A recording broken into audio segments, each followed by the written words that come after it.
Brothers and sisters in Islam, after this many days of Ramadan have passed, it is only natural that we speak about the last 10 nights of Ramadan, and more specifically speak about Laylatul Qadr.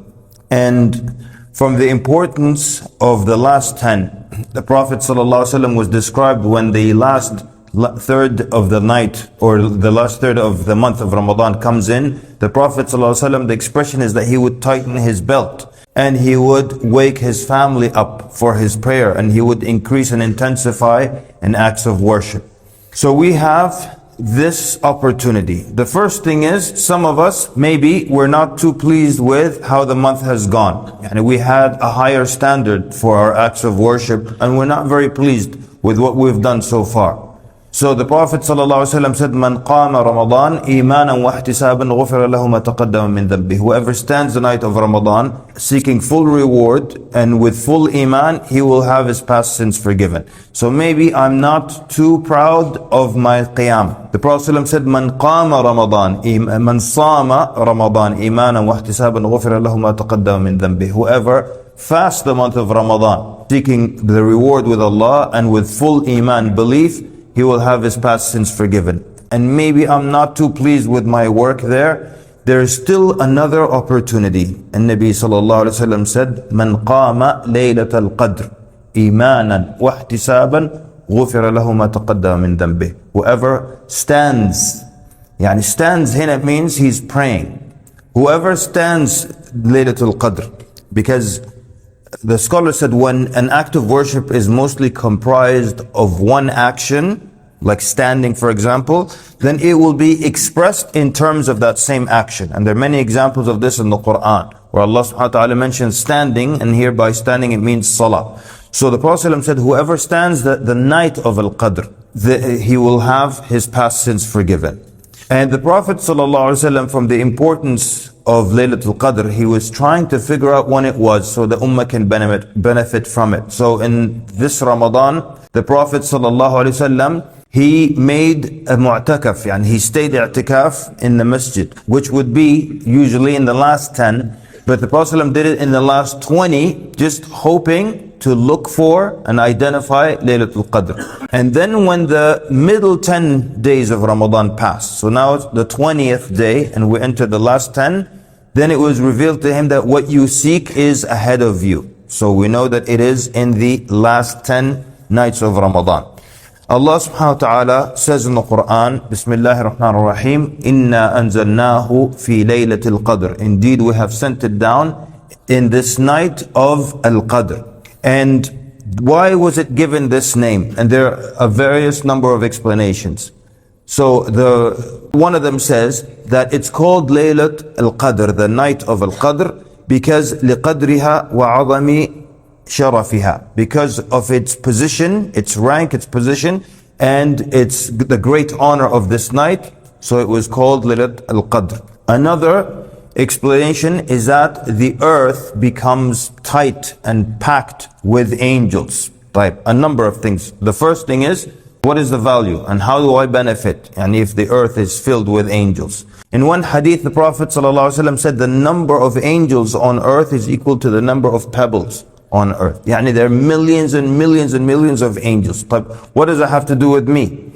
All these angels are making dua for the believers on this night. Millions upon millions of angels making dua for you to be forgiven, for your deeds to be accepted. That is an amazing advantage. So that's another reason. Al-Qadr hina ma'na tightening, when something is tightened. And we have many examples of that in the Quran. Allah Azza wa Jalla says, يَبْسُطُ الرِّزْقَ لِمَنْ يَشَاءُ وَيَقْدِرُ. Or وَذَنُّونِ إِذْ ذَهَبَ مُغَاضِبًا فَظَنَّ أَن لَّن نَقْدِرَ عَلَيْهِ نُضَيِّقْ عَلَيْهِ. So Al-Qadr is from the tightness and constriction. So the earth is tight and constricted, loaded with angels who are there to make dua for you. Or that because of the weight of that night, it's called Laylatul Qadr. Or because the scholar said that Allah subhanahu wa ta'ala revealed this book of heavy weight upon a prophet that has high rank, upon an ummah that has high position. And there's another famous explanation that it's Laylatul Qadr because on that night the qadr, the decree of Allah for the next year is revealed during that night as well. And Allah subhanahu wa ta'ala says, Inna anzalnahu, this is in Surah Al-Dukhan, Inna anzalnahu fi laylatin mubarakah. Indeed, we sent it down in a blessed night. Inna kunna mundhirin fiha yufraqu kullu amrin hakim. Indicating that the decrees also come down on that night. And the scholars say that all these can all be correct at the same time. Okay? Yani it is a night of great weight and measure with Allah Azza wa Jal, and that's also because the angels are many on that night, and it's also a night when the decree is sent down.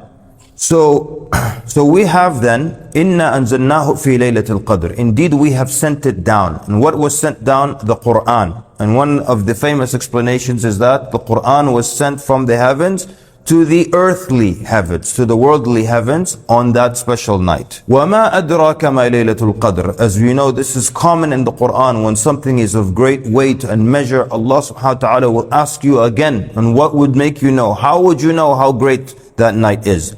Laylatul Qadri khayrun min alfi shahr.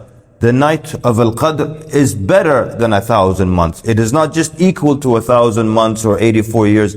Allah Azza wa Jalla said khayr, yani it is far better than 1,000 regular months.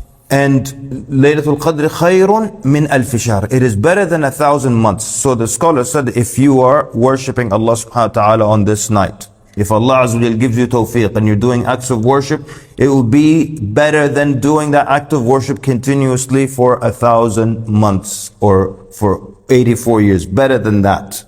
تَنَزَّلُ الْمَلَائِكَةُ. The angels descend on this day, and that's similar to what we were saying. The earth is packed full with angels. وَالْرُوحِ. And the ruh is Jibreel alayhi salam.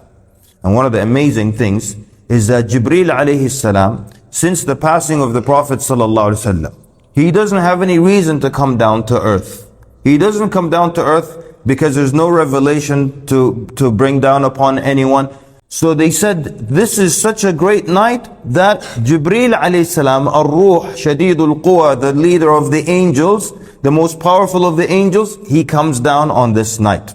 Only on this night. وَالرُّوحُ فِيهَا بِإِذْنِ رَبِّهِمْ مِنْ كُلِّ أَمْرٍ. They come down by the command and the permission of their Lord. سَلَامٌ هِيَ حَتَّى مَطْلَعِ الْفَجْرِ.